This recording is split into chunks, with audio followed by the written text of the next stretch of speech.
Here are 3 creepy Halloween stories. Story 1, The Cursed Cornfield.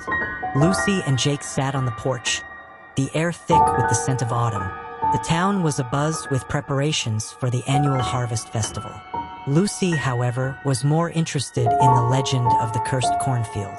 Tales of the farmer who vanished decades ago had always intrigued her. As they listened to townsfolk share ghost stories, Lucy's curiosity deepened. "We have to check it out," she urged Jake. He hesitated, recounting stories of people who had gone missing in the field.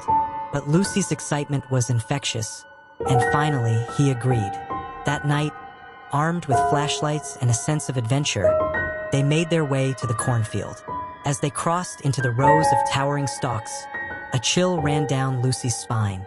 The moonlight barely penetrated the dense growth, and an unsettling silence enveloped them. As they ventured deeper, Lucy noticed the corn rustling as if whispering secrets. "Do you hear that?" she asked. Jake dismissed it, but Lucy felt a strange pull to continue. They stumbled upon old scarecrows, their faces weathered and eerie, almost resembling human expressions. Suddenly, they heard a sound, soft sobbing.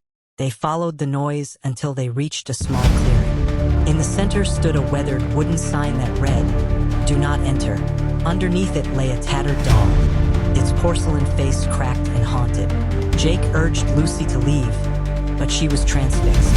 "What if this is part of the story?" she whispered. Just then, they heard footsteps behind them. Turning, they saw old Farmer Hargrove, the town's reclusive elder, standing at the edge of the clearing. "You shouldn't be here," he warned, his voice gravelly. He explained that the cursed cornfield was once owned by a greedy farmer who had made a deal with a dark entity to ensure bountiful harvests. When the farmer refused to pay, he vanished, leaving behind a field that trapped the souls of anyone who entered it. Lucy's heart raced as she connected the dots. The stories, the disappearances, it all made sense. Hargrove urged them to leave, but the fear only fueled Lucy's determination. She needed to uncover the truth. As they turned to leave, the corn began to shift, closing in around them. Panic set in as they realized they were lost. The whispers grew louder, wrapping around them like tendrils. Lucy clutched Jake's arm, trying to stay calm. "Look!" she shouted, pointing to a flickering light in the distance. They ran toward it, hoping it would lead them out. As they approached, the light revealed an old farmhouse, its windows dark and menacing. They hesitated but pushed forward, convinced it held the answers they sought. Inside, the air was thick with dust and decay. Photos lined the walls, depicting the farmer and his family. In one, a girl with the same cracked doll they had found in the field stood beside him. Lucy's heart sank. "This must be his daughter," she said. Just then, they heard a voice behind them. "You shouldn't have come here." They turned to find the girl from the photo, her ghostly form flickering like candlelight. "Help me," she pleaded, her eyes filled with sorrow. Realizing the girl was trapped between worlds, Lucy felt a surge of empathy. "We'll help you," she promised. The girl pointed to a locked chest in the corner. "Release me, and I can set you free." With shaking hands, Lucy opened the chest, revealing a collection of bones and a tattered journal. The journal detailed the farmer's greed and the pact he had made. He sacrificed his family to gain wealth. Lucy read aloud, her voice trembling. As she finished, the room darkened, and the ghostly girl's form grew stronger. "You must confront the entity," she urged. The ground trembled as the shadows coalesced into a dark figure, the entity itself, demanding their souls as payment. In a moment of bravery, Lucy stepped forward. "You've taken enough. We'll break this curse," she shouted. Drawing on her will, she recited the words from the journal, calling on the spirit of the girl to join her in confronting the entity. With a blinding flash, light erupted, consuming the darkness. The entity screamed as it dissipated, leaving behind an eerie silence. Lucy and Jake found themselves back in the clearing, the cursed field now bathed in moonlight. As dawn broke, they returned to town, changed forever.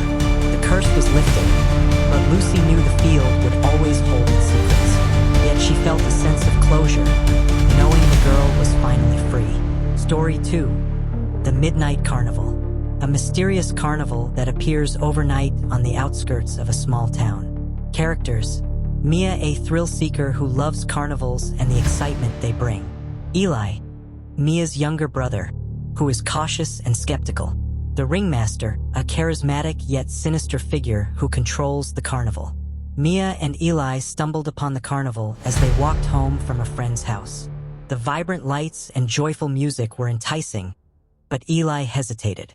"Something feels off," he said, scanning the eerily perfect tents. "Come on, it's Halloween. Let's have some fun," Mia urged. As they entered, the air buzzed with excitement. The rides twinkled under the moonlight, and laughter filled the air. Eli reluctantly followed, glancing back at the dark woods from which they came. They tried various attractions, but Mia was drawn to a tall, ominous funhouse that seemed to warp reality. "Let's check that out," she exclaimed, ignoring Eli's protests. As they entered, the air turned thick with an unsettling energy. Inside the funhouse, mirrors warped their reflections, distorting their images into grotesque caricatures. Laughter echoed, but it felt hollow, like a distant memory. Mia giggled nervously, while Eli's unease grew. Suddenly, the laughter turned sinister. Shadows flickered, and Eli felt a chill run down his spine. "Mia, we need to leave," he insisted, but she was entranced by the illusion, losing track of time and reality. They pressed deeper into the funhouse, where the walls seemed to shift, leading them further away from the exit. The laughter turned into whispers, calling them to stay. They caught glimpses of other carnival goers, their eyes wide and fearful, as they too struggled to find their way out. Just as panic set in, they stumbled into a large, dimly lit room where the ringmaster awaited, his top hat towering over a sinister grin. "Welcome, my dear guests," he boomed, his voice echoing. "I have a game for you. Win, and your greatest desires will be fulfilled. Lose, and you may never leave." Eli grabbed Mia's arm, urging her to escape, but she was entranced by the ringmaster's words. "What do we have to do?" she asked, her eyes gleaming with excitement. The ringmaster grinned wider, revealing sharp teeth. "Simple. Answer my riddles, and the prize is yours." One by one, they answered the riddles, but the ringmaster's gaze grew darker with each failure. Eli felt a creeping sense of dread as the stakes became clear. With each wrong answer, he could see pieces of their souls being drawn toward the ringmaster, feeding his power. As the last riddle was posed, Mia's confidence faltered. The ringmaster's eyes gleamed with malice. "Now, let's see if you can save yourselves," he proclaimed. The room darkened, and shadows lunged toward them. "Eli, we need to break the game," Mia shouted. In a moment of clarity, they realized the key to their escape lay in their bond as siblings. "We have to remember who we are," Eli yelled. They joined hands and focused on their memories of happiness, love, and family. The ringmaster howled in rage as a bright light enveloped them. The shadows recoiled, and the funhouse began to collapse around them. Mia and Eli felt themselves being pulled away, the darkness unraveling. With one final push, they focused on the warmth of their bond, and the light exploded, casting the ringmaster into the shadows. They found themselves back outside the carnival, the vibrant lights dimming as dawn approached. Breathless, they watched as the carnival faded into the mist. "What just happened?" Eli asked, shaken. Mia, still in shock, replied, "We broke his spell." As they walked home, the weight of their experience lingered. Though they escaped, they both knew the darkness of the carnival would haunt them forever. The experience had changed them. Story 3. The Portraits of Waverly Manor. Waverly Manor stood at the edge of town, its imposing structure a remnant of a bygone era. The locals often whispered tales about the portraits that adorned its walls, each one said to house the essence of its subject. Clara Waverly, the last descendant of the Waverly family, returned to the manor after years away, driven by a desire to uncover her family's history. As she stepped inside, the air felt thick with memories. Dust motes danced in the light filtering through the tall windows, illuminating the grand foyer. Clara's gaze immediately fell upon the portraits lining the walls. Elegant women in flowing gowns, stern men in tailored suits, all gazing back at her with eyes that seemed to hold secrets.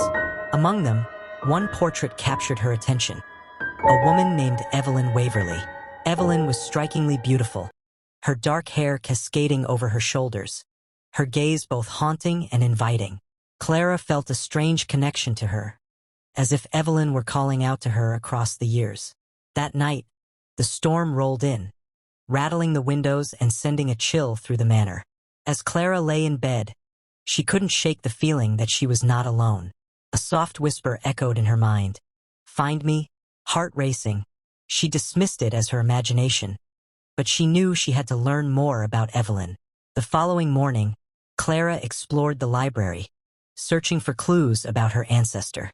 Dusty books lined the shelves, and as she rummaged through them, she discovered an old leather-bound diary tucked away in a hidden compartment of a desk. It belonged to Evelyn. With trembling hands, Clara opened the diary, revealing pages filled with elegant script. Evelyn wrote about her life, her family, and a forbidden love for a man named Thomas.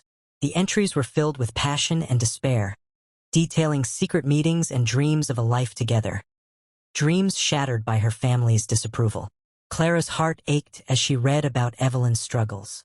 The final entry spoke of a decision she had to make. "I cannot live without him. I will find a way." The last words were smeared, as if Evelyn had cried over the page. Determined to uncover the truth, Clara began to piece together the fragments of Evelyn's life. She learned that Thomas had been forced to leave town, and Evelyn's heart had broken. The manor had become a prison of memories, trapping Evelyn's spirit within the walls. As dusk fell, Clara returned to the main hall, standing before Evelyn's portrait. She felt an inexplicable connection, as if the woman in the painting were alive. The candlelight flickered, casting shadows that danced along the walls. Clara whispered, "I'm here to help you." In that moment, a gust of wind swept through the room, extinguishing the candles. Clara's heart raced as the shadows deepened. She sensed a presence, a soft sigh echoing in the silence. "Find the locket," the whisper urged. Clara searched the room frantically, her hands trembling with urgency. Underneath a small table, she discovered a hidden compartment and pulled out a delicate locket. Inside was a faded photograph of Thomas, his kind eyes staring back at her. Tears filled Clara's eyes as she understood the depth of Evelyn's love. She realized that the portraits were not merely art. They were a testament to love lost, a plea for remembrance. Holding the locket close, Clara promised, "I will make sure your story lives on."